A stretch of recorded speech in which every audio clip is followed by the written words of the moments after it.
there has to be some grasp that you can build on. But that wouldn't, would that be necessarily part of the process of restorative justice, to bring the student to the material?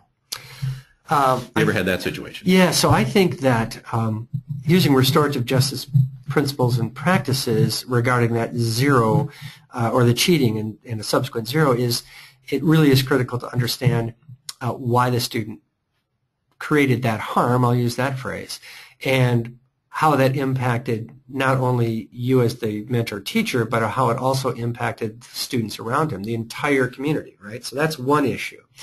I think it's really critical to think about why the student would cheat. So that goes back to the other principles we talked about, which is to say knowing the harmer and knowing the harmed, right? Why those things occurred.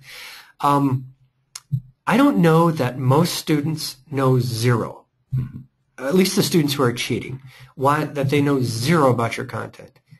If they dared, quite frankly, to take the test straight up, they might have gotten 40%, which would be, an F, but not a zero. That would take quite a bit.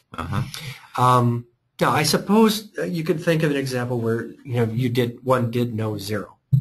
Probably me in trigonometry might be an example. But I don't think that the zero represents what their mastery of content. I think zero, at least in my experience, I might be wrong, but in my experience, I think that zero represents punishment.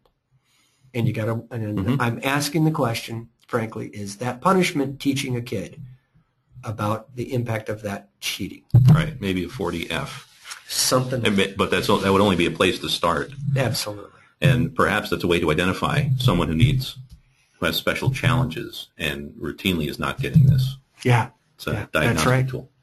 I hate to say we are just about out of